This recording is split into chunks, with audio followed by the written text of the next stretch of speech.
পরীক্ষার নকল আমরা একদম হারাম করে দিয়েছি। বিউবিটিতে পরীক্ষাতে কোনো নকলের সুযোগ নেই। বিউবিটিতে যারা এসছে ওরা বাই চয়েস এসছে এখানে। বিউবিটি ক্যাম্পাস 9টা এলিমেন্টস থেকে এখানে মুক্ত। এটা স্মোকিং থেকে মুক্ত, এটা ড্রাগ থেকে মুক্ত, এটা পলিটিক্স থেকে মুক্ত। তবে আমরা ছাত্ররা পলিটিক্স করো এর বিরোধী আমরা নয়, কিন্তু ক্যাম্পাসে পলিটিক্স করা, কারণ আমি ঢাকা বিশ্ববিদ্যালয়ে 34 বছর শিক্ষকতা করেছি, অধ্যাপনা করেছি। আমি দেখেছি অনেক ভালো ছাত্র এই পলিটিক্সের কারণে তাদের জীবন ধ্বংস হয়ে যায়। তো এইটা যাতে করে না হয় সেই জন্য আমরা ছাত্ররা ক্যাম্পাস এবং অ্যারাউন্ড দি ক্যাম্পাস পলিটিক্স করবে না, বাট তারা যে কোনো দল করতে পারে, যে কোনো রাস্তায় ওরা দলের পক্ষে মিছিল মিটিং করতে পারে, আমাদের কোনো আপত্তি নেই। বাট বিউবিটি ক্যাম্পাসে কোনো পলিটিক্যাল ইউনিটকে আমরা গত 23 বছরে অ্যালাউ করিনি এবং ভবিষ্যতেও করবো না বলে। এখানে অনৈতিক কোনো কাজের কোনো সুযোগ নেই। মরাল অ্যাক্টিভিটিসকে আমরা সম্পূর্ণরূপে এখানে স্ট্রিক্ট করে দিয়েছি, রেস্ট্রিকশন করে দিয়েছি। আরেকটি আমরা যেটা করেছি সেটা হচ্ছে বিশৃঙ্খল, মানে কোনো বিশৃঙ্খলা অ্যাক্টিভিটিস আমরা অ্যালাউ করি না।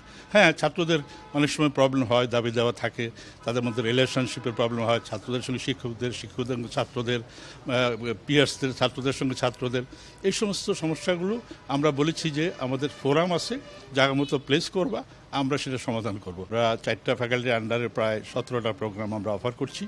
আশা করি আমরা কিছু নিউ প্রোগ্রাম অফার করব খুব শর্টলি।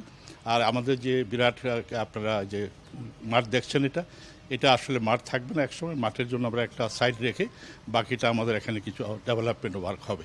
আমরা কিছু নিউ ফ্যাকাল্টিস, যেমন মেডিকেল সায়েন্স ফ্যাকাল্টিস অ্যান্ড তারপর হচ্ছে নার্স ইনস্টিটিউট, এই ধরনের কিছু প্রোগ্রাম আমরা অফার করতে চাই, যাতে করে সমাজের যারা অবহেলিত তারা যেন এখানে এসে অল্প খরচে, আর আমরা সবসময় আমাদের যে জিনিসটার উপরে এমফাসিস করি অ্যাফোর্ডেবল কস্ট। ওই যে আমি বলেছি যে আমাদের মিশন ছিল যখন 2003-এ আমরা শুরু করি, তখন মিশন ছিল যে বিউবিটি will bring the quality education to the door steps of the common people our society. একজন সাধারণ মানুষের গোড়দোড়ায় যাতে আমরা গুণগত মান শিক্ষা নিয়ে যেতে পারি, সেই জন্য আমরা প্রথম থেকে চেষ্টা করছি এবং আমরা অনেকটা সাকসেসফুল হয়েছি। আমাদের সাধারণ মানুষ এখানে যারা ভর্তি হয়েছে, এখানে ঠেলাগাড়ি চালানোর লোক আছে, এখানে আপনার কি বলে ফুল বিক্রি করে রাস্তায় সে ধরনের গার্ডিয়ানের ছেলে মেয়ে আছে, এখানে আমাদের দারোয়ান পিয়নদের ছেলে মেয়ে আছে। তো সমাজের সব ধরনের ছেলেমেয়েরা যাতে করে এখানে লেখাপড়া, হায়ার এডুকেশন, কোয়ালিটি এডুকেশন পাওয়ার সুযোগ পায়, সেটা আমরা করে দিয়েছি।